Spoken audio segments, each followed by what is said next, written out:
Okay, so start streaming means I can do this. Completes, and then I need to go to your channel.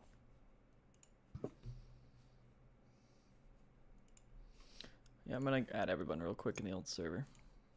The old server. Okay, I think we are good.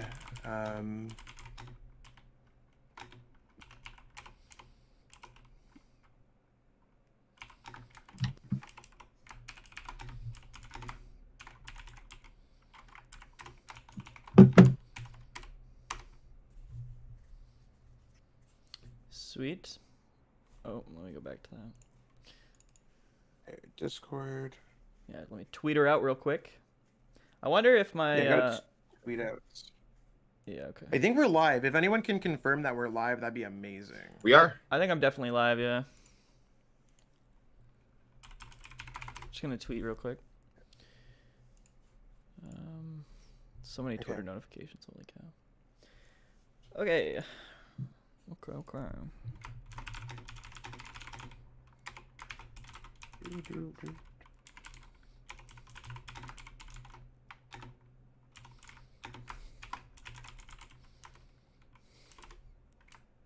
Okay, perfect. Thank you everyone for telling me I'm live. And the audio of everyone else sounds okay?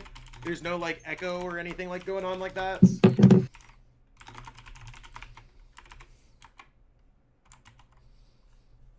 Hey, how's it going, peeps? I am trying to find it's to Maddie's accounts.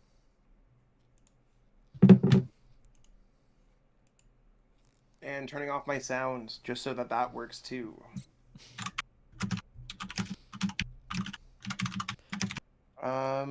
All good. Perfect. That's good. Always good. Janky says you're live. Hooray, Gabe didn't oversleep. I know, right? I know. Yes, hi guys. I did not. Yeah, let me know how the audio is for them. Yeah. Make sure the audio is all good before we... Where's Crollo at? Probably playing in his own tournaments, bro. I have no clue. Probably playing in the finals of... Crollo gives up his tournament series to play into the tournaments just to come finals. That's I hear right. no echo from your sound. That's broken. Sweet, sweet, sweet. All right, pretty hype, pretty pog. I never went live with the top 16 deck list today. I was like too busy doing other stuff. Yeah, come on, man. You're slacking off, Maddie. It's the old format. Gotta get that content. Gotta get that content rolling out. Like nobody. It's like none of it matters. Like realistically, it's all like reflecting on the old format. Yeah, I mean that's fair. I think it matters to the people that it matters to, though. Yeah, the 16 people. True. Right? It's true. Zachary Cooper. So I don't know. What's up, my man? The busted channel member, Zachary Cooper. Thanks for coming in. Gabe's muted. You can't hear Gabe? Can you guys not hear me? I think you're fine on my stream. Everyone else we can't hear. It's not good. Guys in my chat, let me know if the stream is fine currently. It should be fine. I'm not too worried about it. You can't hear everyone else. I don't understand why we can't hear anyone else. Are they trolling you? Oh, we have 260 people registered. Okay. Okay, can anyone hear anyone now? I need to figure this out first before we get too deep into the podcast. It's always a struggle every week. It's literally a suck. I'm Dude, not good at this. There's always something wrong, man. Come on, guys. Bro, I'm chilling, bro. Mine's cool. We're hanging out. Everything's good from your end, Maddie? Oh, so like yeah, audio and everything is fine? Okay, that's good. Only Zach is audible. Okay. So, Maddie, what do you have it set to? Because I don't understand. On OBS, I just have audio output captured to my output, and that's it. Okay, this should work. I think I'm getting some. It's very simple. I think we're getting feedback. I mean, we'll know pretty quickly. Okay, give me 1 second. I probably just have my Discord permissions set wrong. Barteki says, hi, Zach. Camille says hi. Ooh, hi. Yo, what's poppin'? Busted Camille. Okay. Let's do that. Can you guys still hear me? Yeah, I hear you fine. Okay, so let's go sound output. Make sure that I have it set to AirPod Pro Stereo. This should be fine. Zach, all good. No need to adjust. You good? You good? It works already. You can hear Maddie a little bit. Are we good to hear people now? We hear the peeps. Can you guys speak for the peeps? Hello. Can you guys Hello. hear? Hello. Okay. I was about to say, geez, like, Hello. Hello. what's Hello. good, Ultra Rayquaza Gaming? Okay, I'm glad that we figured it out. It doesn't show me that there's any sound output coming. As long as there's no echo and we're all good. I don't understand how this point. Like, I'm so bad at OBS and all this stuff. Like, I Yeah. don't think you understand. I spend way too many hours Zach's a making boomer. thumbnails because I'm actually, yeah, I'm a boomer. I'm literally older than, like, you can't hear anymore. What? They're just. I feel like they're just trolling you at this point. To be Are you 100% sure? honest. I don't know. Go tune into your own stream. Have Gabe tune in. We can't. Oh my. Okay. We'll get this fixed, chat. We're chilling. I'll, I mean, we I'll got get plenty this of time. fixed. We got plenty of time. That's why we allot ourselves 2 hours. Yes, for all these technical difficulties. That's right. It's every week. Okay, can any? Okay. Sounds good to me. I can't hear Gabe or Maddie. I just. Yeah, I don't. Can any? Sounds good to me. I can't hear Gabe or Maddie. I just. I always get so frustrated here. Okay, can any? Sounds good to me. I can't hear. Sounds good to me. I can't hear Gabe or Maddie. It's funny. Okay, I don't understand what's going on. Is this because it's not in the foregrounds? Can you guys hear now? Hello. Hello. Hello. Maddie, what am I doing wrong here? Are we so is your audio playing out of your computer the same audio output that you have set on OBS? Okay, so I have under what's it called? Blah blah blah blah blah blah blah. Under so I need to go to voice and video. Right? So I have it set to my AirPod Pro stereo, right? Which is what you're hearing us from. I hear you guys from that. Yes. And I have my input device set to microphone. Okay. So that should be fine, right? Yeah, it should be. I don't know why it's. I don't know. I'll set it to headsets. So, okay. So that's good. That's saved. Who knows? And now I need to set this to... I'm just going to delete my sound output because it's probably just bugged. I think that's probably what it has to be, right? Chris says I can hear Maddie now. Boomer, anti-boomer Zach, by the way. Hahaha. No, but if you could hear Maddie on... You could hear Maddie's on Maddie's. It's so weird. Can you guys speak again? Just, like, let me know if anyone can hear. Hello. Hi. Hello. Yes. Can anyone hear them now? Let me know if anyone can hear. Can anyone No. hear them now?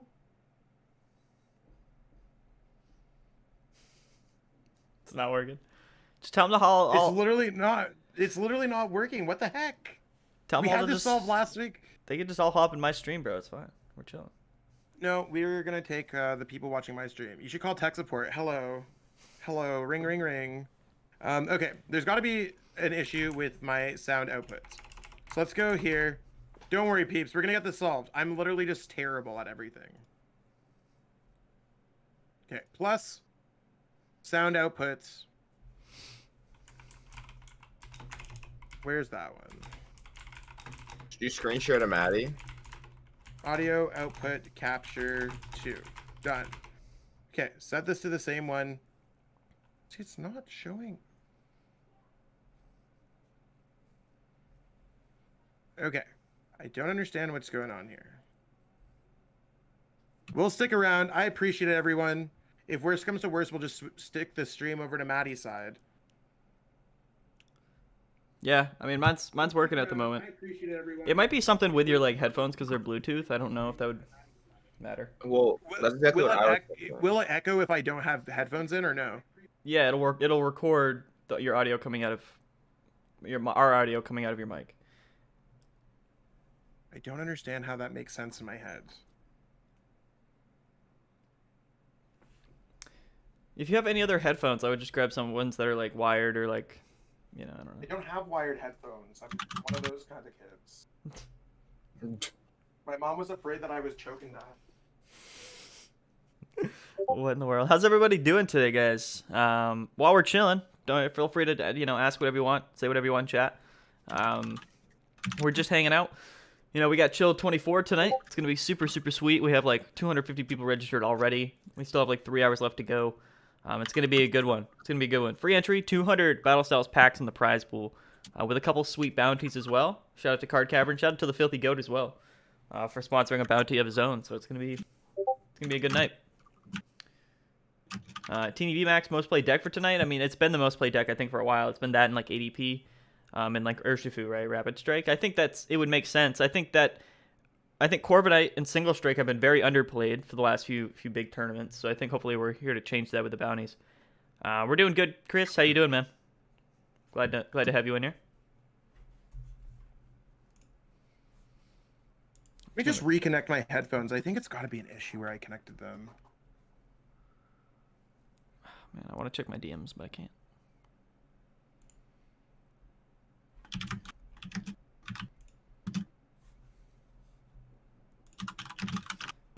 Okay. Well, either way. Hey, we're doing good. We're doing good. I'm pretty hype. Pretty hype. Cool. It's busy all morning. Settings. It's a busy morning. Gabe, what have you been up to? Video. What have I been up to? Well, I got up and I had school, and I'm doing the podcast, and I'm ready to play Chill tonight. It appears that every single Wednesday, I happen to get the day off, guys. So that's what's I'm up. just gonna keep playing. Yeah, that's the day to get off, man. Corliss' Single Strike is terrible. In his mind, I don't know how it functions. It's a very like it's kind of reliant on early game setup. I'm sorry, everyone. I'm literally trying to get this fixed. So it's one of those things where you just kind of have to be careful. Oh, now I'm in Zach's spot. Oh, there we go. You got to be careful because if you don't get if you don't get a couple Houndours out on your bench early and they don't survive for a turn or two, then you're gonna have a pretty difficult time. It's a really hit or miss deck, but it can be really strong. It's one of those things. GX pulls. It's not a bad deck. You're just good. You're just so good you make it look bad, Crollo. Okay. Crollo's all talking to himself here. Or are they echoey?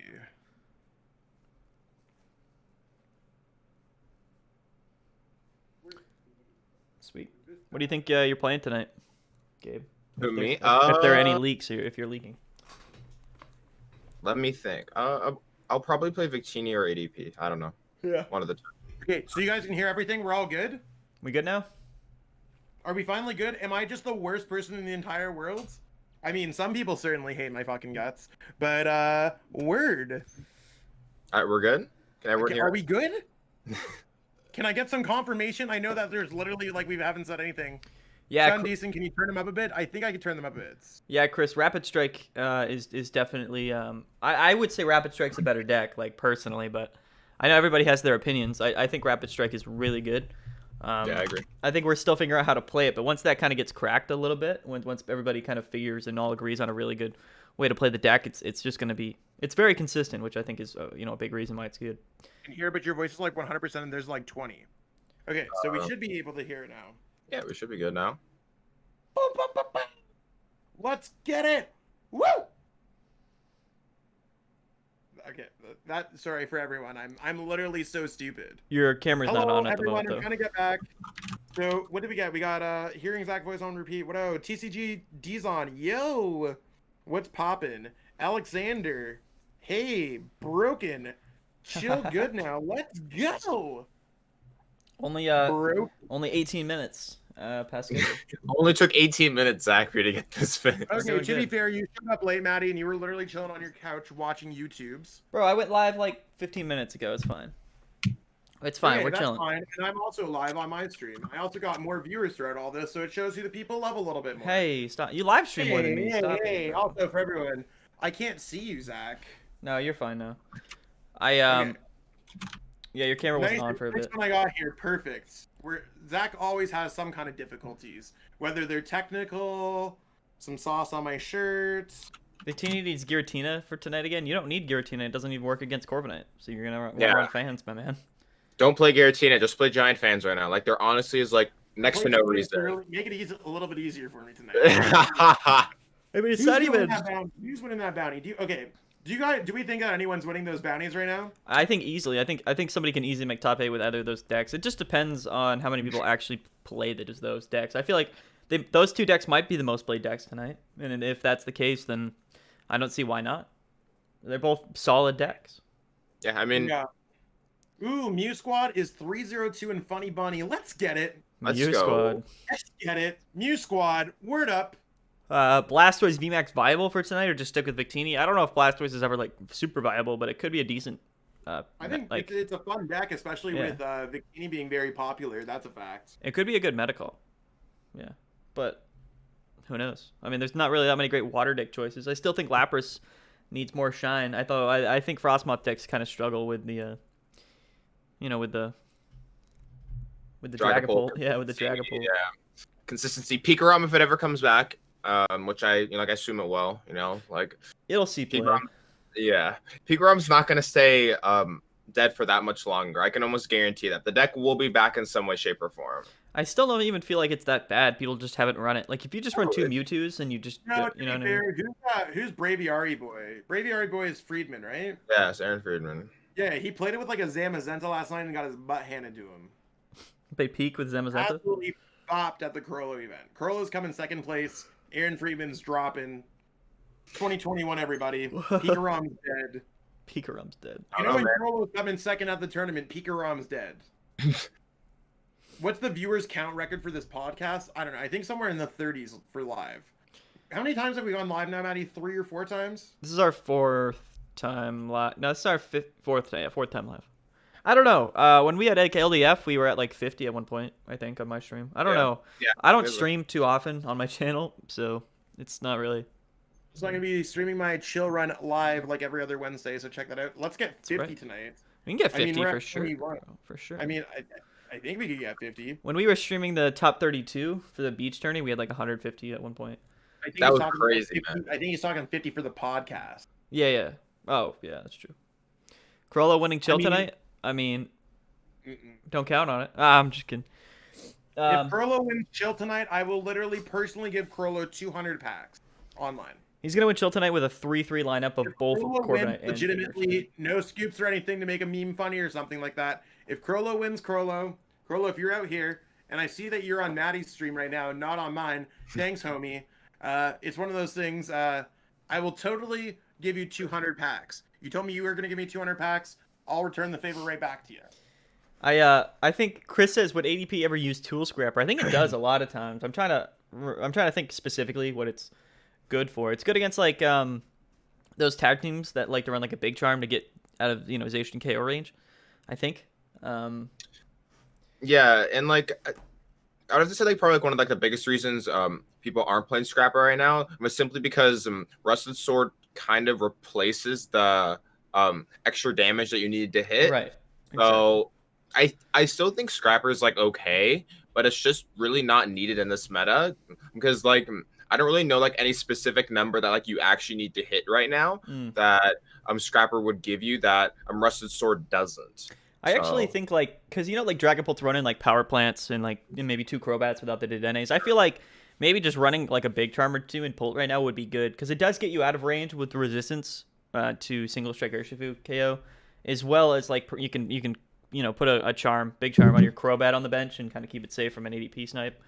But I don't know. It's definitely interesting. It's definitely interesting. For sure. I think now, with Rusted Sword, it's just not as played. Like it's not as much of a thing. But I don't know. I'm feeling wild today. What are we talking about? Who are we ripping to shreds here? I know Zach and Phil, but who's the guy at the bottom? The bottom? Oh, we have to. Yeah, we haven't introduced Gabe yet. We'll introduce him when we actually start the podcast in a few minutes. I even guess he makes sound not right. Oh my gosh. LOL. Imagine the look on Zach's face if he sees you win chill and owes you 200 packs. I have 200 packs to give. I got the money to back it up. That's right. Yeah, I mean, Zach would be like, he would just laugh though if that I'd actually laugh. happened. Yeah, it would be funny, but he would do it though. I know he would. It's one of those things. So I mean, I'm a man of my words. I'm a man of a lot of shit, but I usually I pay up. Facts. Almost 30 people in here. Everybody who's watching this on my stream and on Zach's stream, don't forget to click the like button, retweet everything on the Twitter, and definitely go share to your friends. It's gonna be a good one today. Clicking the like button means a lot. It just kind of helps the video and the algorithm a lot. So, that'll mean a lot. In both streams, Doza is the homie. Do you think, Kidney God, what's good, my man? Do you think anyone tonight is gonna actually get first with like a single strike Urshifu or Corviknight and just come over with 110 battle styles? Do you think that'll happen? Okay, I have a question. If someone played Rapid Strike, Urshifu, Corviknight, and won, would you double it up for him? Would you give him? If Corviknight is the most played, like if it's a 3-3 Corviknight and like 2-2 Urshifu, then yeah. If he's running like a 1-1 Corv, like completely like all in. No. Miltank utters deep. It depends. It's got to be a deck that's focused around that card. Like you know what I mean? That it can't just be like, oh, I put like a 1-1 in my lineup. You know what I mean? I'm not saying that someone like plays like LMAO, like I played a 58 ADP like list. Yeah. I'm saying like legitimately it's like a Corviknight list with Rapid Strike. Sure. They can make that work, honestly. They probably deserve the entire prize pool. It's not free or treat. I mean, we can make it work. Well, if it's single strike. Aurora Energy with... Oh, it's single strike? That's the bounty. Yeah, it's single strike. Oh. Because I'm not... Well, that's what I'm saying, is because those are two decks... To the Beat Shield, hit it with the Scroll of Scorn. Those are two decks that, at the 200-player Hexers the other night, like, we had like 10 people play those two decks combined. This sounds like a deck that, like, Zeester would leak to you. Yeah, it's true. It's exactly what he would do. He's probably in here, by the way. Janky PM, what do you think of the Metal Mewtwo deck list that won the Taiwan regionals? I think that Metal Mewtwo is kind of sick. It's a little bit spicy. I don't know if it's... attackers you have that you could even copy with Mewtwo? ADP? It's, well, it's... Yeah, but the thing is, like, you do have access to the Bronze Song stuff. It's cool. I don't think any Mewtwo should be winning anything, bro, with Dragapult. What is even available? I honestly don't even know. ADP, Luke Metal. Yeah, it's ADP, Luke Metal. You can run like Cobalion or something. The taxes. Yeah, it's Solgaleo is one. Solgaleo is pretty decent. There's some stuff there. Even Mawile. Even the Zacian turn 1 that you can move the energies to sounds kind of hot. That's the whole thing, right? Is you just run Zacians. Well, I don't know, man. You don't have to copy the attack. That doesn't even I don't follow anything. It's just off the top of the dome. True Vu or Tuvu. I'm playing Corviknight VMAX. In other words, I guess everyone, like Maddie and I are both over 2,000 now. That's something that's I don't think we had both last podcast, right? No, because I've gotten we've both gotten a bunch since the Battle Style stuff came out, and last podcast was before Battle Style. So since then a lot has happened, realistically. So I guess what we should do this podcast, and we'll start it off officially here soon, is we should actually talk about what the meta looks like right now.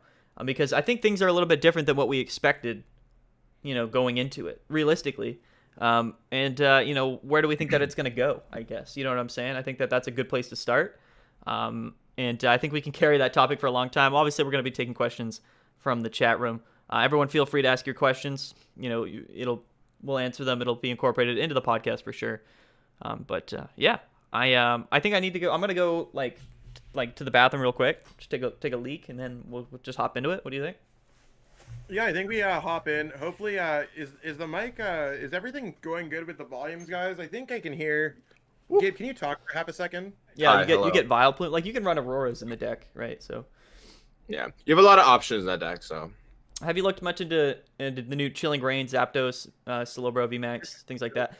I've looked into it a little bit. I'm kind of waiting. Just to see how our format now, because there was such a big drastic shift. I think, making sort of an analysis on the next set is not going to be too relevant until maybe a month or two, when things are more figured out with the Battle Styles format, right? And we'll kind of be able to figure out. So much fun to deal with this current format right now. Yeah, right. It's not the time to look for the next set. We're definitely much appreciating this new Battle Styles format. This is the first chill series of Battle Styles, and I'm hyped. I'm hyped, man. I'm just hoping something other than E-Turn wins tonight. That's my only my only hope. E-Turn wins all your events, man. One of Maddie's biggest things. He's just I'm really appreciative of all the players who pull up and play in my events, but E-Turn's gonna win. And Yeah. it's always like I always play E-Turn in some stupid way. I mean, I think like the running joke is that I just play the worst E-Turn list for Maddie's tournaments 90% of the time. But Like, you always I'll get test like out day 2. Rose, I'll test out Rotom Phone. I'll test out Poison Rose? Eternatus. Rose? Rose. Listen, Poison E-Turn is the most winning deck in Chill Series history, so... Yeah, but it's a garbage deck for last format. It's better now. It's better now. I just think even last format, also, it's guys, inconsistent, just on a but... different idea, different tangent. What about Eternatus, Weavile, Cheryl? That sounds very good. I don't know why people don't run that. I mean, I guess I understand. But just run Big Charm. I was like coming up with ideas because I want to feature an Eternatus deck on my channel this week. Just run Big Charm with it. Okay, like you have 340 HP, buddy. I don't think at what point are they hitting that? Rapid, dude. Rapid with a couple damage mods, you're out of there. Slap on a weak guard. It's true. Just run Weak Guard. Just run like 3 Weak Guard in your deck. E-Turn is super underrated right now. Like I know. it is still Don't say very that. good. Don't say that, bro. I don't want to hear that. I hate to say it, but the deck is still incredibly good, and that's just like. Well, I think if once the E-Turn, meta starts to develop, I think if E-Turn ever did become really, really good back again, we would maybe just run Octillery Urshifu with fans because they're searchable with Octillery and stuff. Sure, And I think that would help. I think you just win the matchup anyways if you just play Urshifu. Like, I think it's okay. Like, E-Turn's not dead, and I think the thing is, like, decks just coexist with each other, or, like, decks just pull up on the turf. If you wear the wrong colors around the Eternatus hood, if you're like a Dragapult, you're getting shot up on the block. Yeah. That's 100% what it is. It's Dragapult's true. Getting shot up in E-Turn town. Even if you're not one-shotting the E-Turn. Through the little clicks or something like that, you're going pow pow pow with the Urshifus, man. Like, it's happening, bro. Yeah, even if you're not, like, if you're playing Rapid, and even if you're not one-shotting E-Turn, like, you're hitting it for 300, and then you just boss up a Crobat, use the second attack, and now you're taking 5 prizes, like, turn 3. Exactly. So, I understand. I understand completely. The glitch with the Empoleon is absolutely dreadful right now. I think it makes Empoleon a semi-unfavorable card. Yo, Josh Sutherland up in his house. Let's Shout get out it. to Lewis. Josh. We got Xenon TCG. Some of the channel members. Gang. Busted. Luis Lima says, I'll play E-Turn just to spite you, Maddie. You better not. Let's go, Lewis. I can't stop. I can drop people, bro, just so you know. I've done it before. Yeah, Maddie probably would. Honestly, Maddie's been telling me he's considering quitting his events to play in his own events. Yeah. I think I can make finals. Yeah. For sure. Although the sad part is that, like, Curlo's probably a better player than Maddie. I would agree. I would literally agree with that. And I have no problems with that. Curlo's got a lot of good things. Curlo's broken. Have you ever gotten finals at Curlo, Zach? That's what I thought. I don't play in Curlo's events. That's what I thought. Just kidding. We can't support Logan McKay, but also cancel Maddie Tate 2021. Knack. I love your username, Knack. It's just N-A-C-K. Knack. Also, congrats on the subs. I've been saying you guys deserve way more subs for the quality of content you guys put out. I mean, I think that the subs that me and Zach have been getting have been very reasonable considering how small of channels we are. So I'm not too upset with that. But thank you for saying that. Yeah, I mean, we all got to stop somewhere. I actually made a spreadsheet earlier today. There's not that many PTCG YouTube channels that get above the 100, 200 mark. Yeah. That's really where it is. A lot of people give up when they're in that in-between thing. Honestly, my number one advice to every single person who's starting any kind of Pokemon content, don't make content first and foremost. Don't make it shit. Facts. No, listen. I love so much stuff that everyone's putting out. I love that everyone's creating their YouTube channels, that they want to be the next Mahone or anything like that. I mean, I think it's everyone's dream to have that many subs. I know that Maddie and I would love to be sitting near 70K subs. It'd be absolutely broken. But I see a lot of y'all YouTube channels. Like, I went through a list and I came up with like 50 channels, maybe like in order. I had the top 50 channels in order of subscribers. I think a lot of the channels were terrible. I saw someone ripped one of Tablemon's exact. They literally just ripped off his thumbnail completely. I don't think people are using YouTube tags. I think that people are making absolute garbage thumbnails, or not even thumbnails at all. I think that like a little bit of effort goes a long way, and that's 100% what I'm talking about. And I also think I think what most people forget is like there has to be a legitimate reason for people to watch your content above the other people. For instance, you know, like if you're looking to actually learn how to play a deck, right, and get some high level gameplay example, like there's only a few people making content that you can really watch, right? Zach would be one of those people. Like I'm not one of those people. There's other reasons why people come to my channel, none of which I actually know, but no, people come to your channel because they think that you have a strong community presence, and I think that you run the best events on a weekly basis. I think I'm good at analyzing the meta, just not playing it, if that makes any sense. Like I'm good at observing and kind of you know. You're like the director of the metagame, bro. You're like Jake Gearhart conducting that shit, bro. Yeah, I'm the Jake Gearhart. I'm the conductor. I'm the Jake Gearhart of the format. You should change your username to a gigantic C.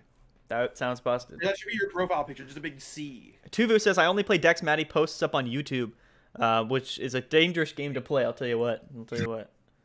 That sounds really bad. You're probably playing... Gardevoir, dude. You probably played Flapple and Gardevoir, bro. Yeah, I feel bad for you. Decklist skeletons are still worth watching. Yeah, I agree, Yoshi, though. I mean, that's the thing. And a lot of times, like, deck lists that me and Zach put up on our channel, like, we're all a big group of players that build lists, right? Like, so sometimes, you know, someone will come to us like with this list and then other people will work on it. And a lot of times, like, you know, we mostly come up with the deck lists together. You know, I'm not saying I have much to do with it, but we all have input, right? And that's kind of how it goes. So now that we're just heading over the 30-minute mark, I think we should officially start this ish. All right. Who wants to kick it off this week? I mean, since you're hitting the Jake Gearhart I think that we could... Well, actually, we should start this. I've been wanting to do this now. We should have our guests do the intro. Does that sound fun? Yeah, I think that's putting Gabe on the spot a little bit. Yeah, but that's hilarious, though. Do it. My name's Gabe Smart. I play a lot of online Pokemon and IRL as well. I write for 6 Prizes, but they shut down recently, so hoping to start to write for them once our events come back. I'm sponsored by Ultimate Spice, and yeah, I like to play Pokemon a lot and talk about it. That's really good. We're starting the podcast. Yeah, we're doing the podcast intro. Welcome your intro. We're doing a podcast intro, not a... Gabe, all you have to do is say, I'm Gabe Smart. Welcome to Yellowhorn Podcast number 14. Just say it. I'm Gabe Smart, and welcome to Yellowhorn Podcast number 14. Let's go. Hey, we're live. Let's go. What's poppin', everybody? As you heard, our boy Gabe Smart down here at the bottom, an up-and-coming content creator and one of our best friends in the game. We are starting off with the Yellowhorn episode 14, featuring myself, Zach Lesage, professional Pokemon TCG player. We got Maddie Tate over there, Chill TCG, professional events organizer, and we have Gabriel Smart TCG, professional Pokemon player. Word Yellowhorn episode 14. What are we talking about today, Maddie? I'll leave it up to you. We're probably going to be talking about the new format. I memean, Battle Styles just came out. Last podcast was the world was much different. The world of Pokemon last week on the Yellowhorn podcast. A lot of things have happened since then. We, of course, speculated about Battle Styles for weeks, and now it's finally here. We've gotten a couple big tournaments, right, in which we've been able to analyze the meta, look at the decks, and that's what we're going to be mostly talking about today. Of course, taking questions from the viewers, from the people live on YouTube here. So we're going to be bouncing things off of them for sure, and maybe also talking about Chill Series number 24 tonight, which is going to be, it's looking to be a great tournament. We already have over 270 players in, and counting at this point. So a whole bunch more than 95. What's up with you, Gabe? I'm excited to play tonight. This new meta feels relatively different, and it just feels so refreshing. Like, it is just such a refreshing meta. ADP. Okay, so ADP and Centiskorch are still super good, but it just feels different. Victini's here. The Urshifu decks are shaking up the meta a little bit. So yeah, there's a lot of excitement right now for me playing the game. Yeah, I'm pretty excited. I think I'm probably gonna go into it a little easy into the meta. This is my first tournament in the new meta game, so I think I'm going to go in with ADPization tonight. I mean, I made the thumbnails for my videos already, and my deck list is in there already for the live stream. But I think it's going to be one of those things where ADP is very good out of the previous decks. Probably, I'd say, the only previous deck to kind of make it on and continue on its Tier 1 status. Luke Metal kind of transformed into Corviknight Metal Box-ish overnight. Centiskorch still exists. It's live and it's well. But Victini VMAX has an opportunity to take it over as the top fire deck. Blacephalon decks have also turned into a Victini deck for the most part. I think Blount is still super good, man. I just feel like no one's playing it because it's not fresh, but I think it's disgusting still. That's just me. I don't know, man. I don't know if you're Matty Tate or if you're Andrew or if you're Hayden or if you're Stefan. I mean, what's stopping or Blounds if from being you're good though? Like, Clown, I guess or if Urshifu hitting for 220, double 120. I guess. Yeah, you have to play Mew in your deck now. So I mean, it just makes it awkward to be playing more of a single prize card variant of the game or of the deck. I think you got to kind of pop off with those VMAX tag team GX kind of plays that are really popping off. What else do we got going on? Dragapult's back. Woo! Let's go. I was saying it forever. I know Matty likes Dragapult. Bro, I was saying it. I was saying it for weeks. I was like, Dragapult will be the new best deck once Battle Styles releases. People were like, no, like get out of here. I'm not saying it is the best deck right now, but I do think it's a top contender. And I knew that it would be. I didn't think people would be playing it with Rapid Strike Urshifu. And if you guys have seen my most recent video, you know that list is busted. I did not see that coming. That was designed by a much smarter person than myself, but at least it's got Dragapult, right? So I don't know. Aren't you like an engineer or something? I'm educated in software engineering. I mean, that sounds pretty good. I went to school to become a chef. Yeehaw! Well, I mean, I think those are very different, but both very difficult things. To be fair, I was never a great student. Software engineering is very hard. Programming very hard. A lot of mathematics involved. But I will be graduating soon. After 5 terrible years of college, I'm very excited to leave. Bullied. I got bullied a lot by my teachers, actually. For being too short. Exactly. It's a really dynamic. Like I'm kind of like I'm kind of a big guy, but I'm normal heights. We got Gabe, who's literally 18 foot tall. And we got Maddie, who's like a toddler. That's kind of broken. It's true. Dynamics this week, everybody. Answering some quick questions in the chat. Sableye V is a terrible card right now. I would not recommend playing that. Yeah. I don't think we've ever really had an opportunity to see success. We've all tried to make it see success. It's kind of blah. What about Mad Party with Level Ball? Gabe actually loves to party. Yeah, he does love to party, but you know, Dragapult, bro. I mean, like Gabe, tune in on that. I don't know. The deck cannot beat Dragapult. It struggles to ADP. It's kind of inconsistent at times. When it works, huh? I don't think it struggles to ADP. It's a 45-55. I think if they play it correctly. What if you're playing Crushing Hammers? In what? Mad Party? No, not Mad Party. Dragapult. Oh, sure. Well, yeah. I think that Dragapult's favorite versus ADP, but I was saying that Mad Party's not favorite. Yeah. Okay. That's yeah. It's a very weird deck. Sometimes it works, and sometimes the deck just absolutely sort of blows up on itself, and it feels horrible. I hear that, man. I hear that. It's one of those things where like Mad Party does have very good matchups against some things in the format, especially with those psychic type attackers, right? Because you do have Poltergeist. So it definitely has a pretty decent like Urshifu matchup. You know, I mean, I'd still think Rapid Strike's a little bit up in the air, but I think that Dragapult just destroys Mad Party. You got Mew already in the deck, right? So you're gonna have to get it. Like it destroys Urshifu. It destroys most Mew lists. Although I think if Mad Party ever grew to become a real deck, you just put in Espioxus into the deck. Yes. Yeah. And I think you just absolutely body Mad Party. So I think Mad Party's like it's probably never going to be the best choice, but it's probably going to be one of the best single prize card attacking decks. So if you're balling out here on a budget, and let's say your mom or your aunt or something got you the trainer toolkits and stole a bunch of blister packs from your local Walmart or something, got you all the Mad Party promos, I think you can pull up with a deck and do okay. But is it going to be the #1 most winning deck? I don't know, man. I think I think that deck is literally just Daniel Altavilla's like child. Yeah, for sure. I got some things in my chat. I got some guys in my chat. I just want to get to them real quick. What would the bounty be if Flapple hit top 8? We don't have a bounty for Flapple in top 8. Maybe for a future tournament.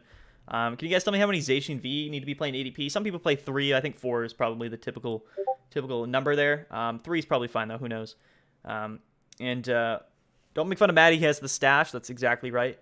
Is bench barrier Mew a staple now? I would say in this format, it's very important. It's very, very important for most decks. I'm not saying it's needed for every deck, but like, you know, it's very good. Zach is the best cook on my timeline. Please post more food pics as Jenks TCG, dude. Jenks, you already know it, bro. I show my wife too, because my wife, like, I think my wife follows Zach on Twitter, and it's mainly for the food posts. It's literally mainly for the food posts. So I think because Zach's got like 3,000 followers, I think half of those are for the food post. Yeah. Let's be fair. Dude, it's I love being fat. What do you guys think? What do you guys think about the Weeping Bell Salazzle deck? I mean, is it a meme? Is it playable? Is it valid? No, that deck plays the Yellhorn. That deck plays the Yellhorn. That's true. That's the official Yellhorn deck right now in the format. Yellhorn deck, bro. It's the Yellhorn deck. But what do you think? Do you think it's something that, like, potentially, you know, you could see running to try to have some success, or is that just like a? I think it's gonna be like a Mad Party-esque deck. The same thing as like the new Primate deck. Like, there's a couple single prize card Pokemon from the set that could be pretty hot. And they could all have their day. All right. That's all my thing is. I think they could have their day. They're okay. You'll probably get bodied by it once during this metagame. I don't think it's gonna be crazy good. Yeah, I think it could be very good, right? If you draw everything you need and you just start rolling early game, I think it can be very powerful, but it requires a lot to work, I guess. Is the question there.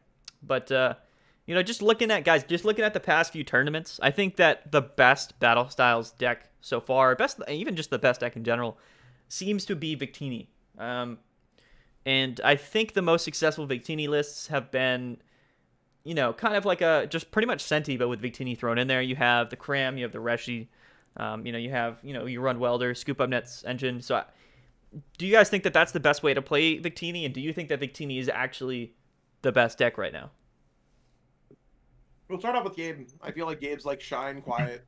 Yeah, no. So I don't think the Centiskorch variant is the best. I think it's probably the second or the third. I would probably say just like the Firebox version, like a 3/3 Victini, Reshizard and Heatran, 3 to 4 boss, just like a straight consistency variant, because turn 2 220 paired with like a Boss's Orders, like a Fion or something like that, is just absolutely incredible. And I think like probably one of the biggest things about Victini was that we finally have a consistent Welder deck. Like Welder decks in the past have been a super run hottish type of deck, where now Victini, it only takes 2 energy. So like it's just you incredibly can just get there. You're gonna be there turn 2 no matter what, right? So it's definitely I mean, for me, Victini seems like it's foolproof in the sense where, you know, I don't think it can ever be bad. Just because, like, the fact is, you know, you're hitting 220 for 2 against the best decks in the format. You're a fire type. There's just a lot going for the deck. And, you know, to me, is it the best deck in the format? I don't know. I think a big part of it was that it's very easy to have a refined and already kind of proven Victini list, because it's just so closely modeled off of other Welder lists that we have. And also, it's easier to get like a 2/2 or a 3/3 Victini lineup than, like, you know, maybe some other cards in the format right now. So I think what's up? Like, it's kind of budget conscious. Like, if you opened up a bunch of Battle Styles packs, you definitely don't need to be dropping, like, I know for the Urshifu lineup, I dropped up like 300 packs on my alt-arts. Just for a placement of Rapid Strikes. Yeah. Which is crazy. And I think Victini is easily probably, and like I said, it's easy to build because you kind of already know, right? It's a bit easier to play as well, because it's pretty straightforward, right? It's just consistent, start hitting, you know. It's literally like fire type E-turn, because if you got to think about it, you're knocking out most V Pokemon, and then you knock out most V Pokemon and you 2-shot most V Max Pokemon. Now, I know that my current thoughts on the deck are probably going to be, I think that it's probably better right now to be playing a fire box version of the deck, more so than a straight version. I know that Gabe and I tried to create a version with Maddie last night, where we were trying to play like a 4 of Victini VMAX. I think that deck's going to survive post-rotation. That makes a lot more sense when there's no more GX Pokemon or anything like this. It should all just be VMAX, or at least that's what it is until now. But right now we're dealing with GX Pokemon still that are popular, like Mewtwo and Mewgx. That's why I think you need a couple Reshizards, or maybe even Cramorants, or Heatran GX, Blacephalon, even Senna Scorch, like I think those variants are just because the deck is lacking right now. Yeah. But after rotation, it's probably going to grow to become an even better deck. So I'd say pick it up now, the pieces, and you'll be very happy. For sure. Yes. The thing that scares me is after rotation is, do we have any good counter for Zamazenta? I mean, I know you can probably just use like just the V Pokemon, you know, like attacking a fire type V or whatnot. But like after rotation, Zamazenta just becomes that much better just because you don't have things like Reshi to hit through it, or other fire type attackers like Volcanion, which makes me a little bit afraid. But I think Victini is built to be a post rotation deck. To be 100. Yeah, no. Yeah. I think the best counter to Zamazenta for next format is probably Talonflame. Yeah, Talonflame is really good. It's a really good card. With the Fan of Waves, it hits 320 on a Zamazenta, right? They don't have a code in energy, so I think Talonflame will probably be like the most efficient replacement for Heatran and Reshizard, from what I know. I agree. From what I've seen. I agree. It's also got free retreat, which is always good in decks. Like giving yourself a free pivot in your deck makes it just so much better. That's fine as well. I mean, it could come up. 160 is a sweet spot when you're hitting for weakness as well against VMAX Pokemon for sure. I don't know. I think that there are other really good decks in the format, but I think that people just know how to play Victini. People have Victini. And you probably only need the VMAXs, right? You don't even need the Vs because you probably already have them, right? So it's one of those things, right? It's one of those things. I don't know if it'll stay at the top after a few weeks or a month or two of being in the format, but I don't know. What is this? What do we got in the chat here? Phoebe is okay, and some of the new VMAX just ignore its effect. I think Phoebe is going to be a card that you don't need to play immediately day one. It's one of those things where the format would have to really grow to accept Phoebe. Right now, I don't think there's enough good stuff going on. Also, for anyone wondering, I'm eating a potato chickpea coconut red curry that I made. Really good. Yeah, I'm sure everyone's interested. Well, I'm sure everyone is interested. I'm just kidding, bro. I'm just kidding. So, with Chill Series tonight, after a couple big tournaments tonight, this is probably looking to be one of the bigger ones, of course, so far. We do have the bounties. Like, we got the Corviknight bounty, which is 50 battle styles. We have the Single Strike Urshifu bounty. They got to make top 8. They get 50 battle styles packs. Do you think that it's going to, do you think that those decks will see the majority of play tonight? Or do you think people are just going to be like, I'm just going to go for the win, play Dragapult, play Victini? Yeah, like, Corviknight and Single Strike aren't the greatest decks. I think they're probably tier 2, and I think that ADPization, Victini, and Centiskorch,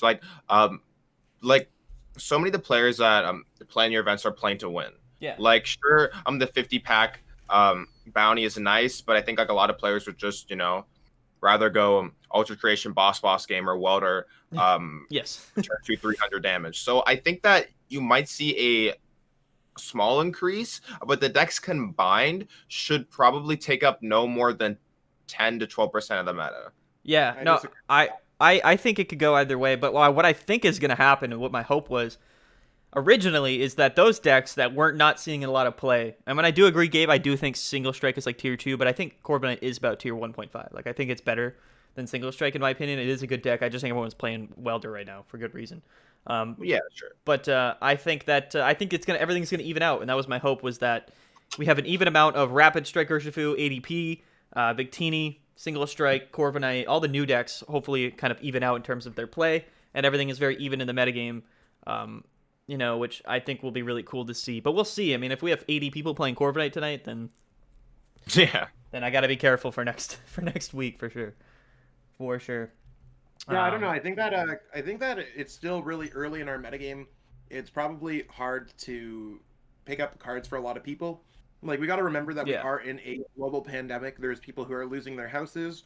There's people who are literally going bankrupt, and maybe they can't afford code cards. I think distribution for this new set's been very good though, relatively. I think Zach's right. I think it's not a good time to be spending money. But I think for the people that don't mind to spend the money, I think that the product is there, which is good. Yeah. I mean, it's an awesome set. I just mean, like, the set hasn't been out for a week yet, so it's going to be still hard to acquire cards for some people. Yeah, I think 100%. Because you wanted to pull up with a Corviknight deck, let's say even if they had all the metal pieces, they're still probably dropping 50 packs. Yeah. With most code stores, that's like $40-$50. Yeah. So people don't have that right now, so we have to take that into consideration. Yeah, it's tough, man. Right. Yeah. Not everybody's as fortunate as as of course, many of us are from the tournaments and the sponsors and the content. It's definitely a good place to be right now. I was happy with how it all turned out. Again, big shout out to PTC Geostore, which is Zach's sponsor, Card Cavern, which is my sponsor. Those guys are top notch for sure. I think what I'm expecting, guys, is that everybody is going to be probably throughout the podcast asking about all the new decks. So maybe we just start running through them. You know what I mean? Maybe let's talk about a deck. Well, you can just pick one right off the bat. I mean, I kind of want to talk about ADP, just because people are keeping it in the back of their head. They don't want to talk about it. But I think that it's ADP. but it's there. It's still the most played deck, and I think it's very, very good. And Zach recently posted his list, right? Your video, Zach, was that? That video is popping off right now. Well, it's ADP, bro. That deck is wild. Dude, ADP is broken. I know a lot of people like. I get a lot of comments. They're like, "Oh, I hate ADP. ADP is the worst." ADP is one of the best decks. If you suck at Pokemon, play ADP. If you're average at Pokemon, play ADP. Yes. And your ADP list. Yeah. And your ADP list, Zach. Of course, you have Escape Rope, which is a new card, which is very good in ADP. You have the new Empoleon, which does help in a lot of matchups. Its attack is phenomenal, like 130. So for weakness on fire is like 260, which is very good. But the attack is you move the energy after you attack, which is just phenomenal, because you're probably not living a big hit from maybe a Victini or a Centiskorch. Yeah, you hit 320. What's up? Exactly. With ADP boost, it's 320, which is insane. That's literally insane, bro. And it only has 1 water in its attack cost. Another insane thing about that card. And you're also running Mewtwo in ADP, Zach. Let me know a little bit about how Mewtwo feels in ADP right now. Mewtwo feels absolutely, literally broken insane. It is. Those are some words taken right out of Maddie's mouth. Let me say it again. Literally, absolutely broken. Literally, absolutely insane. It's literally insane. Okay. All jokes aside, with Urshifu being such a popular deck right now, it is weak to Psychic type. Mewtwo can now copy Mawile out of your discard pile and be like, okay, cool, I'm just going to Oko and Urshifu. Right. Or Mewtwo's going to be like, okay, cool, I'm going to copy ADP. I'm going to knock out, like, you know what I'm saying? Like, it can just get knockouts out of nowhere. Yeah, it's difficult. Yeah. You gotta kind of think about how to play the matchup, because, like, with Mewtwo, you can Ultimate Ray if you got the 3 on. You can't copy Mawile, so now if you're playing Urshifu, they need to make sure they don't have a big bench, right? They don't fill up their bench like that. It just adds another whole layer to a lot of the matchups, and I think that Mewtwo was always good, right? It was never going to make the deck bad. It's just there wasn't a reason to run Mewtwo because there wasn't any prominent, attackers weak to it. I mean, I think it could have been hot actually if you ran but the problem is if you're facing other Mewtwo's, then that becomes kind of an issue. But against fighting types, it's very good, and fighting types are very relevant right now. What do you think, Gabe? What do you think of ADP right now? The deck is probably the best deck in format. I think it's extremely good. I do think though over the next couple weeks it might start to fall off slightly from like the best deck to maybe like the second best deck. I think so the majority of the list right now are not playing Swell or Big Charms, which mean that Hearth is just gonna stick. So that means Victini decks or Centiskorch decks or so many of these decks are just gonna run I'm super hot on them. So that's probably my biggest concern with the deck right now.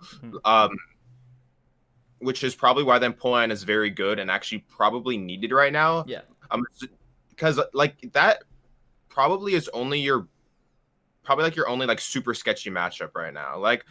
Dragapult's close, sure, but I would say Polt's tough, bro. Yeah. I don't think there's anything that really deals with Polt well right now in the format. Sure, yeah, but no, Turn can pull out. He can pull out the Thule, bro. It's tough. Turn can pull out the Thule sideways, bro. Let it rip like a Beyblade. Oh god, we make a Beyblade reference every week. I don't think you realize. Every week, dude. It always comes out. We should literally just be letting it rip, bro. Yeah. But yeah, I want to pivot into Dragapult. I think Dragapult has a good ADP matchup. I think that you can KO Mewtwo if they start with it, or if they don't know what you're running or whatnot. And I think that with the hammers, and if you're running Aurora, I guess people run fans and Pult as well sometimes. I just think that with the hammers and overall, I think Pult has a good ADP matchup. I still think you lose a lot. I'm not saying it's but I think in terms of a lot of other decks right now, Dragapult has a very decent matchup against ADP. Feels inherently very strong. Like there's Yes. like if I were to get like a feeling in my chest of a deck that is like world championship level deck, like a deck that I would play at Worlds, a deck that makes me like. You want to know what's the best thing about Pokemon? When you feel smart after placing the damage counters. Yeah. With the attack that spreads the 5, you're like, you guys ever watch that scene in The Hangover where the guy's like about doing what's he playing, blackjack, Maddie? Yeah, and he's like counting the cards. So yeah. Training like meme. Yes. That's literally how I feel every single time I play a spread deck. Yes. I'm like, oh my god, if I put 3 damage counters on a Dedenne, I can hit it for 130 next turn. I'm so smart. Yeah. I'm so smart. And I'm literally just here like stroking my ego, and it's just broken. I'm so happy. The card that I've wanted afterwards, I kiss my inside of my lips. The card that I've wanted printed of all like for the longest time was like a tool card that when attached to a Pokemon that places damage counters, whenever you do place damage counters, you place like 3 extra. So it's like you could attach it to Dragapult, and then when you attack, you spread 8 instead of 5. I think that tool card would be insane. Literally insane. Literally, absolutely insane. They should print that card. Dragapult is my favorite deck in the format right now. It's a spread deck. It's a psychic, weak to dark. It's in a very good spot. Yeah, I mean, I don't know. I've thought about Mimikyu as well. I thought Mimikyu would be really good, but it's a little bit situational. Huh? Which Mimikyu? Mimikyu V. It's a gimmick. No. I think it's actually really good. It is good. It's good because the ability, I think, for sure, because when you play it, they can't damage it on that first turn. Can I just describe a scenario? Because I don't know if, I've never been in this scenario before. I don't know if this actually works. And I mean, I usually ask things before I try to play them. So let's say if my opponent has 1 prize card left, right? Yeah. And I go Mimikyu V, hit the bench. I use its ability is inactive. It's active. I attach an energy to it. I place 15 damage counters on my opponent's active Pokemon. Reset stamp them to 1. And they can't literally, hit you. They can't hit my active. Exactly. They literally would have to get the boss. So I mean, it could do 300 damage or 2, like, you know what I'm saying? Like 260 out of nowhere for a single energy, buying you a turn as well. So I mean, it's really cool. I think it's good. It's just je ne sais quoi. What's the other one? Is it what was the one, Matt? Yes, you said La Cherise de la Gâteau or something. What's happening right now on the podcast? I don't know. What's happening? I'm not that French. The cherry on top of the cake, bro. I love cake. Obviously. I think Mimikyu is good in the deck. I think that the way people are playing Dragapult now, for the most part, makes a lot of sense, right? Because people are running power plants, which is smart. They're running hammers, which is smart. There's a few things that I thought were a little bit strange. Like we saw like the greens Dragapult with what was it Green Dragapult with Omastar. Omastar, yes, that's the card I was thinking about. So it was interesting. Yo, I just think I want to talk about that for a minute. Well, I think it's a good list. I think Green's Dragapult makes a lot of sense in theory. I want to know your thoughts. Like, my personal thoughts going in on it are, I don't think we ever saw Green's Dragapult do well before, right, Gabe? No, never did well. That deck never did well. No. Green's kind of got nerfed since Sword and Shield came out. Yeah. So I haven't really had too much thoughts on green stacks. I've tried one. I know that y'all don't respect the green stacks because no one watched my Tapu Koko vid. Thanks, by the way, everybody who's watching. See 29 of you over there, 32 over there. Whatever. Thanks for not watching, everyone. Really appreciate that. Green stacks suck, right? So why are we playing green stack on Dragapult when normal Dragapult's already seen success? I think it helps. I think it helps set up that lock with Omastar. The deck's not bad, but is it just reinventing the wheel for a Dragapult deck? What are your thoughts, Gabe? Yeah. Is there a reason to play it over regular Dragapults? I would probably say the only reason is Omastar. Right. Because you can't really set it up with a Jirachi-based version. I have not tested the deck, so I don't really know. But it almost seems like just like a worse regular Dragapult in almost every single way because Green's just simply is not a very good card right now since Marnie and Reset Stamp are just so huge in the format still. Exactly. I just don't like. I just don't really know the reason to play Green's decks anymore unfortunately. Right now, Yeah, at least. I think the greens was because of the Omastar. I think the Omastar did well. I think the deck did well just because people didn't. I mean, I people understand didn't. that. Like, if you wanted to build a deck like that, Yeah. that everything fit in, I don't think it's a bad deck list. I No. don't think it's bad, but it's one of those things where, like, I think, for example, Dragapult Urshifu, which you filmed a video on, and I'm currently in the process of filming on a video. I think that's the second best way to play Dragapult. I don't know if that's even the second best way. It might be the best way. I think the synergy, it's a very synergistic strategy, right? Where you're like, okay, I'm gonna spread the damage. Like, what made me feel big brain with the Dragapult alone with its attack, just spreading the 5 damage counters, means that I could set up multi-prize card turns. And I mean, in the few Dragapult videos that I featured, I think I've come up with some incredible big brain plays to like leave my opponent bench locked, all that good stuff, whatever. Greens, by the way, Rhino Kenny is Green's exploration from Unbroken Bonds. So as long as you have no Pokemon with abilities in play, you can search your deck for 2 any kind of trainer cards. Yeah, 2 trainer cards. As your supporter. Which is so very decks are built around. It's a very good setup card. Things to stop things. Like great supporter. Then disruptive decks. It's a great supporter, but they nerfed our supporter ruling in Sword and Shield, so people want to go seconds. You know, I think the more I think about it, I think a Greens Pult might just be good with like a like a heavy stamp, like chip, like a disruption hammers type deck, like where you're consistently searching for those disruptive cards. I feel like that could be hot. But I think the only thing with Urshifu Dragapult is it's very synergistic. There's just no real reason to play Urshifu. Like, so much of the time when I'm playing Dragapult Urshifu, I'm just like, okay, so now I'm playing Dragapult. Like, or okay, you know what I mean? So unless you are like hitting against E-Turn, which E-Turn isn't being played, but if E-Turn does come back, that list is very good. I just think that max consistency straight Dragapult is probably still the best. I think someone needs to answer. Your boy Yeet feels like they're getting left out. Yeet. What does he say? I got it early. What is all this right now? One Empoleon V, if any, is run in Empoleon in an ADP. If you want to beat fire type decks, what else do we got going on here? I also think Wishy-Washy Scatter ability is good an ability. In ADP, it's okay, whatever. It's just a water type Pokemon. Yeah. So it's okay. And yeah, that's basically everything. I think Empoleon is better than the Wishy-Washy personally. But it's kind of the same idea, like the same sort of reasons why you would put it in there. I think Empoleon's better because it stops Jirachis in the active, right? People have been running the same. It's the same text slot as Milotic. It's just fire's. It stonks. Yeah, stonks. Right? Like that's really like fire is stonks. You got to invest. You got to put your ADP shares. Stonks. Yeah, you got to buy into your Empoleon shares now because the welder stonks are through the roof. But I think Empoleon's better because welder decks like to run the Jirachi engine, and Empoleon does kind of stop that Jirachi in the active spot from Stellar Wishing, which is definitely really good as an added effect, as well as hitting 320 after ADP boost. But I don't think it's bad. I think it's a cute little way to do it. Dragapult's interesting right now, though. Dragapult is very interesting. I think that people are going to build it a lot of different ways because, in my opinion, it is sort of the best positioned deck in the meta. I think if Mewtwo GX was weak to Dark, then I think it would be insane. It would be ridiculous. But it's not. It's weak to Dragapult. Dragapult does body Mewtwo. So there you go. I don't know.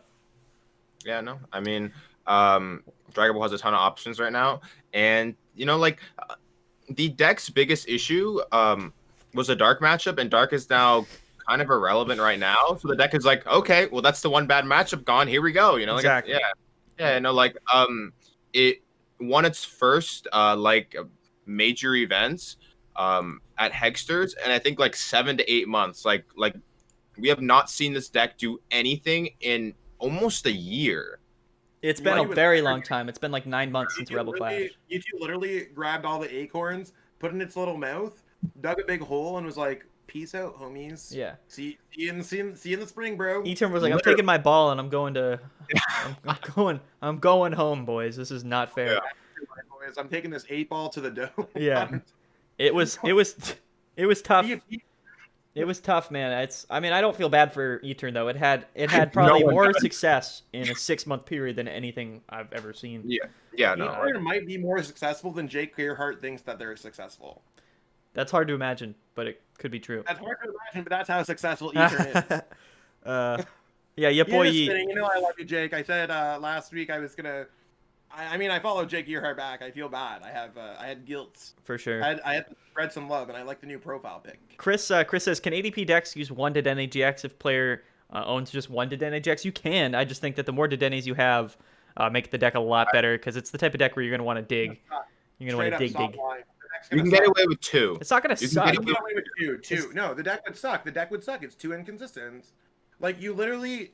The Dedennes are worth, like, 3 packs online.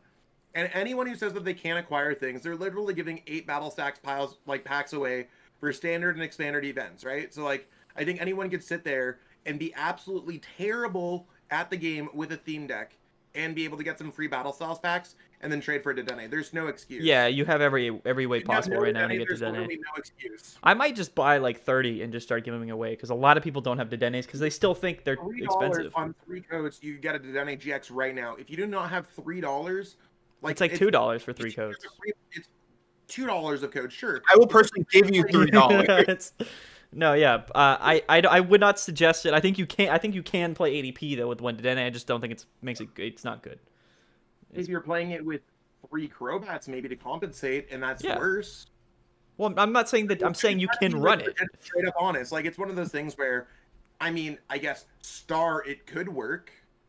Yeah, it's just gonna work less. What about when they rotate? It's only Crobat and Cricketune. I mean, ADP also rotates, so it's not even a conversation. Everyone forgets. I mean, we hope ADP rotates. Could you imagine a world where it doesn't rotate? That ADP reprint, bro, coming in hot. They're like, yeah, we're gonna keep it permanently in the game. We really like this mechanic. It never got printed as a World Steam deck. No. Chinchino ADP. The corn dog lover. Yeah, I think Empoleon is a lot better than my Lodic. Enough to justify it outside of a tech since it hits all fire VMAXs for 320 and shuts down Jirachi, Engine, Snorlax, etc. Yeah, plus free switch. Yeah, you know exactly. E-switch. Yeah, it's good for sure. All right, what deck haven't we hit yet? We've hit ADP, Victini. I think we hit Corviknight a little bit. If you guys want to talk more about Corviknight, we didn't really talk much about Corviknight. Okay, yeah, we talked about Corviknight beforehand. I'll kick it off because I feel like y'all are hogging all the time, bro. Gabe literally just won't shut up. I think Corviknight is very good. I think Corviknight's very good. Actually, my hot take is I think Corviknight is bad. Why? I think Corviknight is terrible right now. And I'll tell you why. Like positioned or the deck?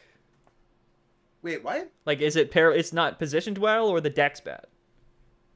There's nothing inherently wrong with Corviknight. It is literally reinventing the wheel. It literally takes the exact same shell as any kind of like Turbozation, Luke Metal deck, Bronzongzation, and Metal Saucers are better than what Corviknight has to offer.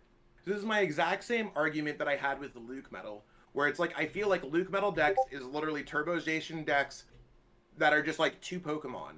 Bronzong really changes up a lot what the deck can do and can maneuver things around so you can play techs. So I think Metal Box is probably better because I don't think Corviknight VMAX necessarily adds anything.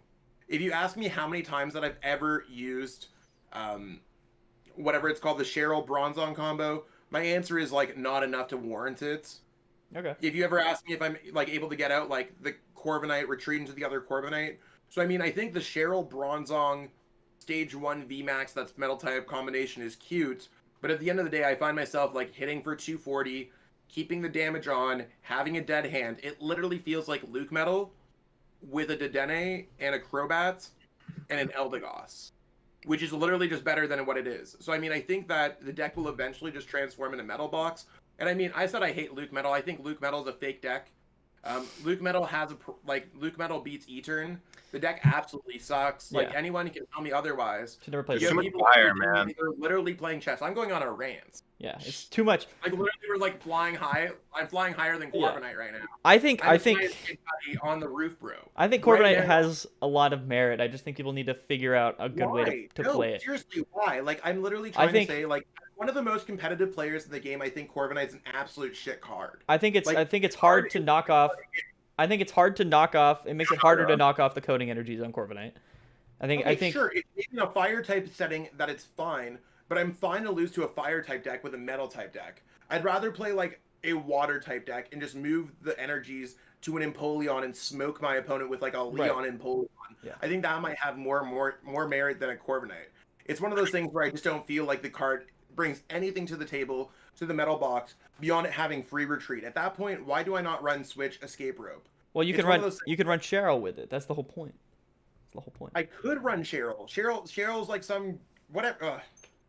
If you get Cheryl with Corviknight, Like, there's games where, like, I'm playing and they hit both my Corviknights for, like, 270. I'm playing, like, Zacian or whatever. And then I just heal both of them up. And then I put all the damages back and I'm just ripping. Like, when it works, it's insane. And I just think people haven't super figured it out.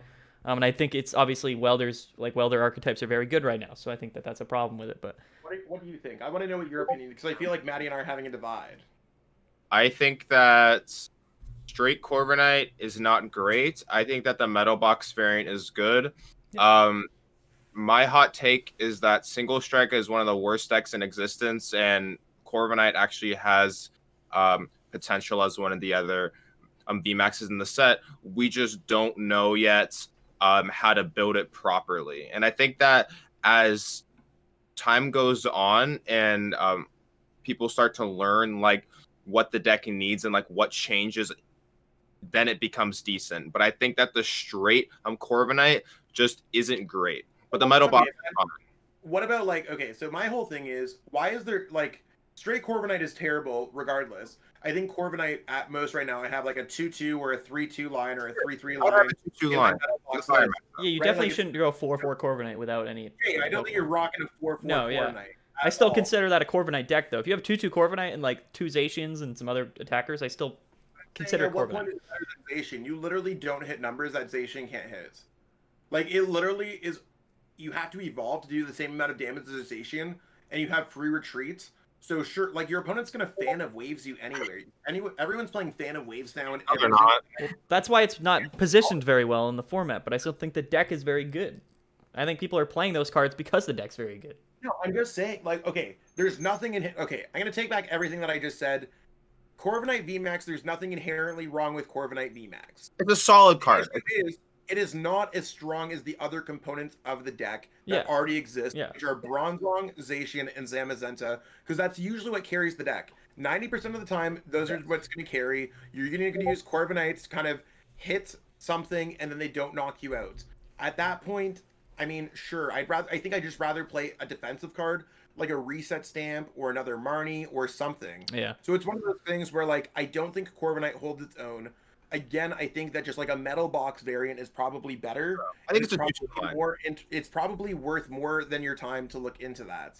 And it's the same reason why I think Turbozation is probably a better deck than Luke Metal, just because double Zamazenta for Zacian is a better deck than a lot of other things ever bring to the tournament. I agree. Those cards are just inherently strong, and nothing's going to change my thing. King Cocoa says Single Strike isn't that bad. You can one-shot VMAXs consistently. I would say you don't one-shot anything consistently. You don't do anything consistently with that deck. But I don't think it's terrible. I overrated that deck personally. I will go out there and say I was wrong with Single Strike VMAX. I was telling you though. I was just telling you. I honestly don't think it's bad. It's not bad. It's not bad. It's a tier 2.5 deck. It's a tier 2 deck. I disagree with that. I think it's tier 1.5 too. You just do not know how to play it properly. I agree. I think yeah, you're right. There's a lot more merit to that deck than you think, and the deck has a lot of cool lines of play. The deck can run a Tyranitar. The deck can run a lot of things. It is so much better than most people think it is, and it's not even funny because it does not see success immediately. The deck absolutely bones Rapid Strike. If you play Rapid Strike against Single Strike, you get absolutely boned. I mean, that's fair, no question at all. I agree. Like anyone can sit here and like tell me otherwise. I know that like I literally know how good I am at this game, and I know exactly what to do in that matchup. And I'll actually pull up money in the bank account, PayPal ready, shoot me a challenge. You know what I'm saying? Like I am so secure. I know how that matchup goes. But I just don't think it's that consistent though. Is the thing. Like I think that's wrong. I think Tower of Dark no one's talking about my Tower of Darkness Marshadow combo. Tower of Darkness is broken. That card is so good. So good. It's very good. But at the same time, Marshadow, Tower of Darkness, and just keep on looping it. But if you don't, the thing is, if you don't get your Houndoom out turn 2, you lose. Yeah, I mean, okay, so Single Strike is a good card. It's just that the consistency causes just. It almost feels like Bulu in a way, or like, yes, the deck is good. A really good deck. Yeah, sure, but so much of the time the deck just won't work. To where people are like, I simply cannot play this deck to a like a best of one event because of that consistency issues. From my personal testing, the deck either sets up and I go Houndoom, like, oh my god, dude, this deck's the best deck in the format, and then 40 to 50%, I'm just like, what is this hand? Like I just can't do anything with it. So I think matchup wise, I think what we're also looking into, we're playing best of one. I usually look at decks more in a best of three mindset. So in that case, I think the deck has a very favorable Senna Scorch matchup. I think it actually beats most Dragonfloat players, like 100% in my opinion, because people do not know how to play that matchup. They're going to fall into so many traps.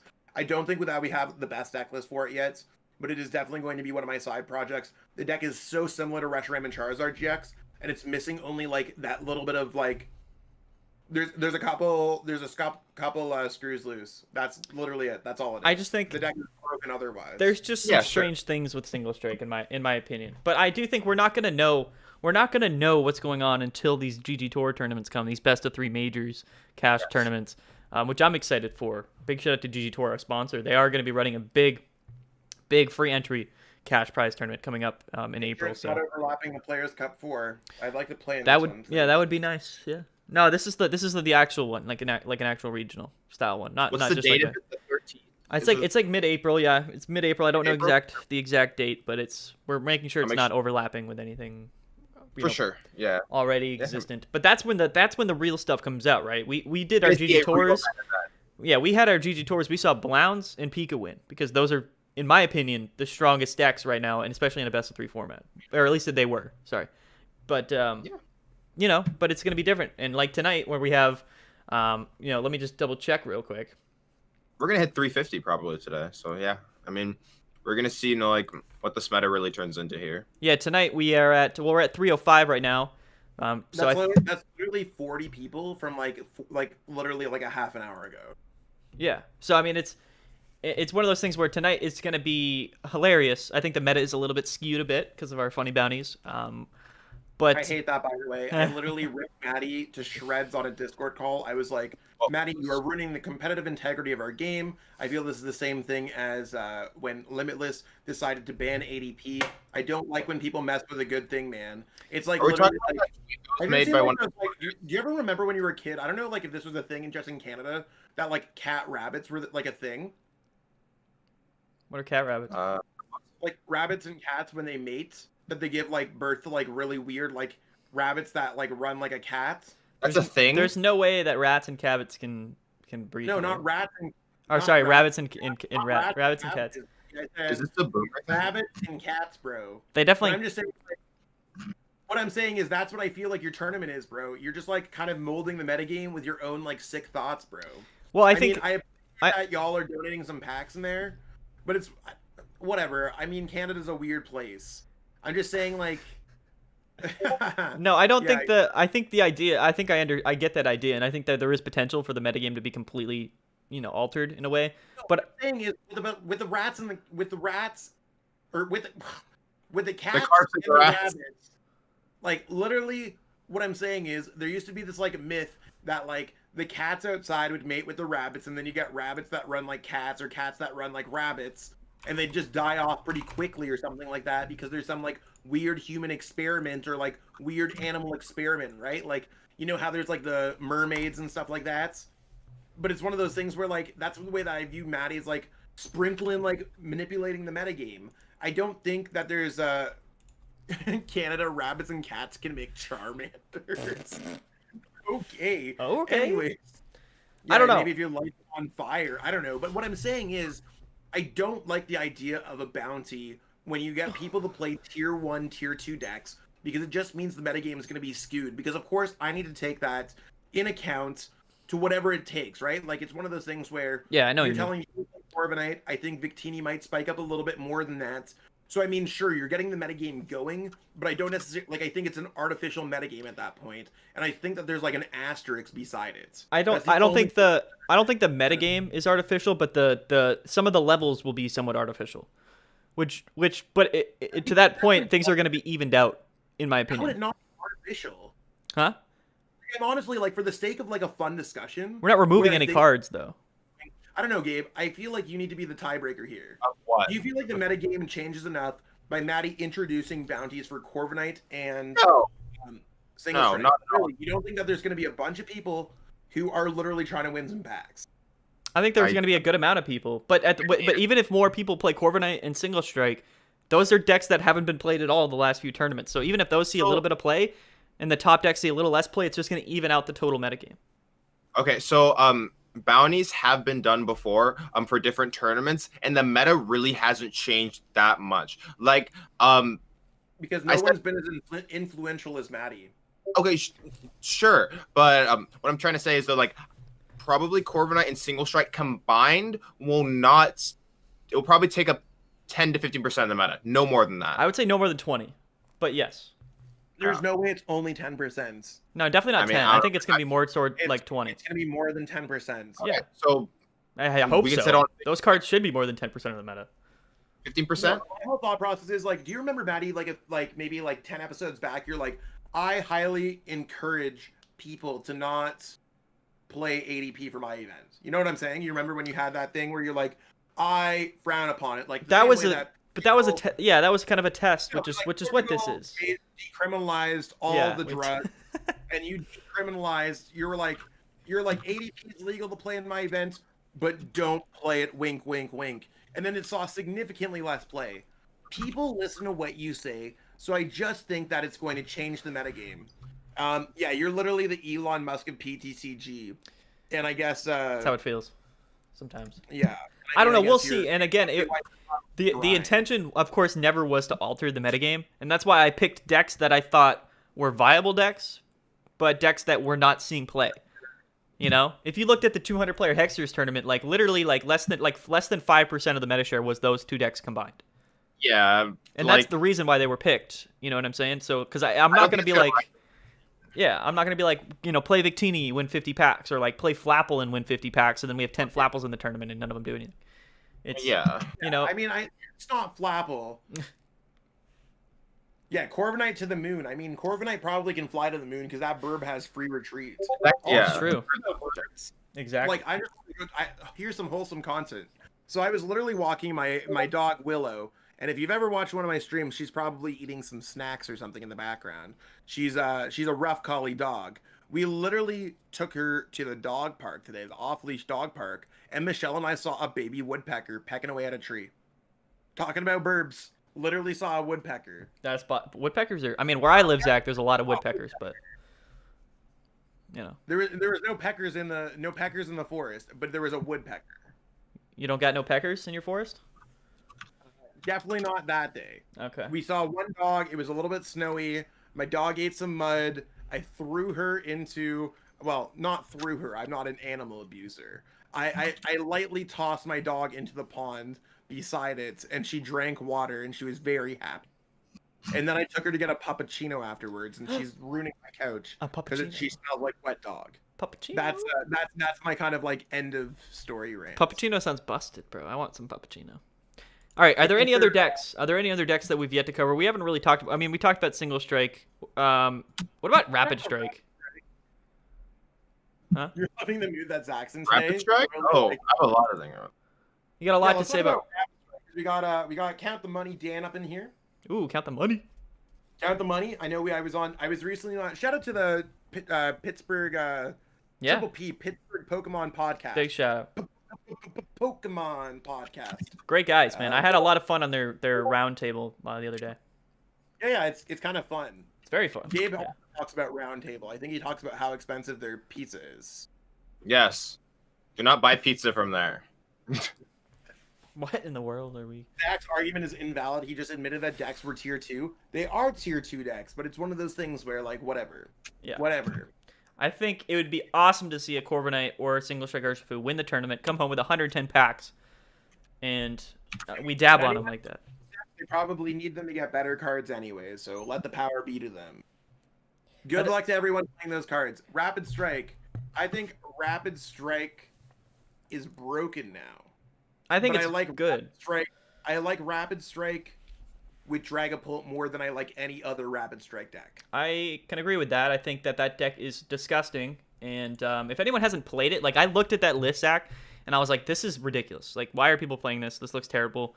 And then I was like, I'm gonna build it, try it out, and 10 games in, 10 wins later. It feels awkward. It kind of feels like when you're playing Senna Scourge and the deck sucks, and then you're like, okay, cool, this deck's actually winning though. Yeah, Like, it feels terrible, but you're winning every game somehow. Yeah, I know what you mean. I don't know. From what I've played with that deck, and I'm not that great of a player. Like for me, winning 15 games like in a row on ladder against a lot of other meta decks, it does say a lot, and the synergy is strangely there. Like to be fair, ELO is that low. I mean, you could do anything. what? When your ELO is that low, on do anything, man. It's true. Like when I film like a video, I literally have to like message Maddie nowadays because I can't play any like non-tier 1 deck without hitting the absolute like best players in the game. I hit Henrique Jorge the other day. I hit some good players on the ladder, but it makes sense. But it's I don't know. Maybe it might make sense. I don't know how much they play PTCGO. I mean, I think he wins a lot. I think he plays in too many tournaments, bro. I agree. I think he doesn't have in the tournaments all day. But this ain't no athletes. This ain't no games. But I think that deck is very good, and I think that there is a reason why a lot of people are playing it. I don't think it. I think it's probably the best way to play Urshifu. I don't think it's the best way to play Dragapult, but I don't know. Why don't let's for a fun activity. Why don't we go around in a circle because we know how much Gabe loves round table pizza. I mean, it's good. It's just expensive. Like, don't be poor. There's a lot of things that are like expensive. It's true, bro. Just man up. Nobu's expensive. Nobu's average. It's broken though. Get your guap right, bro. Like Fogo de Chao or like Copacabana or something like that. Fogo de Chao. It's expensive, but it's worth it. Fogo de Chao, bro. What? Drop some stacks, homie. Stacks? Yeah, exactly. Anyways. Gotta get that YouTube money, bro. Why don't I name a variant of Rapid Strike Urshifu? We give it the yay or nay on the Yell Horn podcast. Sure. Yeah, okay. that's go first. So go. We'll start off with the Rapid Strike Octillery, and I'll finish off and give my. You got like 30 seconds on each one. Maddie, start. I think that I mean, from what I've played with Octillery and the Urshifu combination, it's pretty cool. It's pretty consistent. But I think that if your deck's typically relying on it, which that deck would, I don't think it's a yay for me. I think that the Jirachi Scoop Up Net Engine is better. I think the Octillery version is okay. I don't think it's the best one. I don't think it's the worst one. I think it's just decent. Yeah. Okay. That's I think the Octillery version is okay. I'm gonna give it a down now. Give it that. But it's probably going to go up later. It's kind of going to go stonks as we get more Rapid Strike cards. I agree. Seems fair. I think that seems fair. Pretty fair to me. Stamp proof, by the way. Awesome. I see that you're in the comments right there. Yeah, that's fine. But, like, who cares? Right? Like, stamp doesn't mean anything if you just draw out a stamp like a god. Okay, what else next? We got Rapid Strike Jirachi Engine. Maddie, let's go. Yeah, it's the best way to play Rapid Strike Urshifu. You get the Scoop Up Net Engine. Jirachi is just busted. You can search out for so many cards in your deck. You can incorporate, Zigzagoons in there to finish off some math. You can look for your Telescopic Sight if you're playing it. You can look for your supporters. It's just, to me, and it also goes with the switching aspect of Urshifu, which it likes to do a lot between the switches, the escape ropes, the Scoop Up Nets. Kind of creates a really great pivot for you. I think that is the best way to play straight Rapid Strike Urshifu VMAX. And if you're not playing it that way, I just highly encourage you to do so. Yeah, no, I mean, Maddie basically said everything that I was going to say. The deck is ridiculous. Consistency is king right now. Yeah. And Rapid Strike is super good because of how consistent it is. Being able to always do turn 2, 150 or 120 spread, being practically reset stamp proof as well. The deck is ridiculous. It is by far the best Rapid Strike variant. I think it's significantly better than the Dragapult variant as well, simply because of its consistency. Consistency is king right now. It's incredible. Before we go to the next one, can we just talk about how the best decks in the format right now are running Jirachi Engine once again? Jirachi is a broken card, people. It is. You need more than one in your deck, by the way, if anyone's going to ask. Can I get away with one Jirachi? You can get away with one Jirachi Amazing Rare if you're playing Scoop Up Nets. Stop it, bro. In those 3 to 4. You remember when people thought Amazing Rare Jirachi would be better? Oh, Dan, when I'm not hella busy, you're gonna see my broken version of Rapid Strike, not your Green's Magneton issues. Yeah, that deck definitely would struggle, man. Green's Magneton. Keep that one away from the escape ropes. Anyways, so next, I'm gonna say my opinion on the Jirachi build. I think Jirachi build is probably the most consistent build, right now. Actually, I'm not sure. Next up, Chinchino. Chinchino Rapid Strike. Yeah. I mean, this is, what is it? The Zeester Leak? The Zeester Special, bro? I think so. Caleb Rogerson plays it. It's valid, right? Wait, what? What thing? Caleb Rogerson's the one who plays Chinchino Rapid Strike, so it must be valid, right? So Yeah. start off with Maddie. Let's go. That must be good. My opinion on Chinchino Rapid Strike Urshifu VMAX is don't play it. Why? Because I just don't think it's as good as any other possible way that you could play that deck. Next thought, Gabe. Let's go. It's kind of inconsistent. When it goes first, the deck feels super, super awkward. You aren't really able to set up properly. I think the deck is okay. I think it's probably out of like the 4 Urshifu variants, it's probably the 3rd or 4th best one. More than you think it's worse than Octillery? Potentially. I think it is. I'm gonna go with I don't know because I haven't playtested that version. Yeah, so me I'm gonna either. go I don't know. I literally like y'all are like y'all. I don't have that much time, peeps. I literally record 2 videos a day. Got a dog. Got a girlfriend. Got a life. I work coaching kids on Pokemon. That is, like, if you want to call that work. But it's one of the things like I'm always busy doing some kind of shit. So it's one of those things where we got to see exactly what's going on there. I need to make my announcement post. Actually, do you mind if we wrap up the official recording here soon? Just so I can. On that note, I think everyone's kind of shot their shot, said their said, and I mean we talked enough about Battle Styles decks for the past hour. I know we've been talking about Battle Styles on and off for the past little bit. We'll have to see. Let us know in either of Maddie and I's Discord servers if you want to have a topic on the podcast. I think we're just going a lot off the top of the dome. Yeah. Answering viewers' questions, stuff like that, whenever it's possible.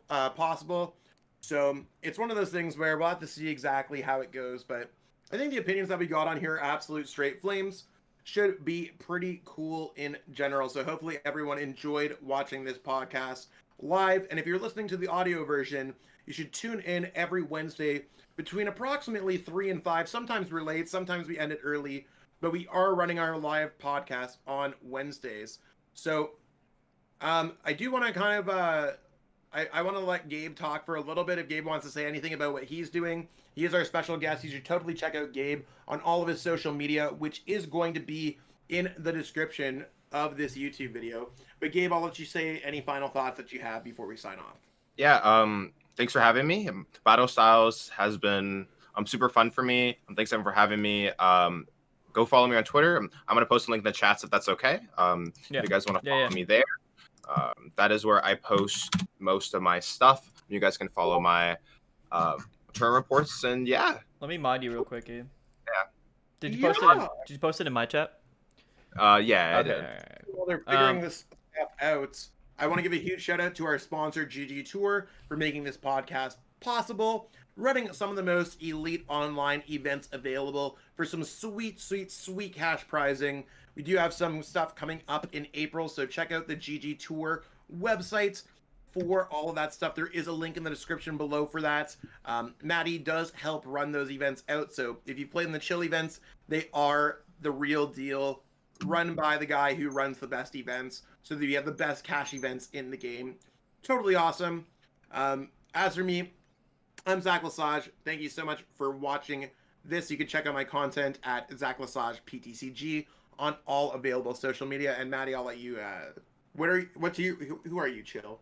Yeah, you guys can check me out on YouTube as well. I don't like live stream or anything like that typically on Twitch, but on YouTube I make videos almost pretty much daily, and that's tournament coverage, new deck lists, battle styles coverage, everything like that. And that's just Chill TCG on YouTube. On Twitter, I'm at chill_TCG. So definitely just go follow on both of those places. And what about you, Gabe? Go follow my Twitter. Go follow my YouTube as well, Smart TCG. I just most recently started posting some videos on there. I provide genuine content. On my list there are real and stuff like that. And yeah, guys, thanks everyone for watching, and thanks so much for having me. And this was super fun, and I hope to be on again sometime in the future. For sure. I hope that you don't fall asleep and miss it like you did last week. All right. On that note, we're ending it right here. 14, or episode 14 of the Elhorn. Jeez, I'm so used to saying Maddie. I got his name. All right. Okay. Are we still gonna stay hanging around live for a little bit? We can stay live for a quick minute. I just need to post the announcement that check-in is open. We're getting Nockies. Any way you could do a deck building podcast? I mean, that's possible. I don't know if you want to see how Maddie builds a deck because it's literally just copying a list that I give him. Stop it. I help you with lists, bro. I help you with lists. You helped me by a list by stealing my Guard of War VMAXs, buddy. Well, I didn't have them, bro. I needed you to trade them to me, bro. Oh, also, two void. I see you on Maddie's chat. I'm literally terrible at pronouncing names. Thank you for following me. I really appreciate it.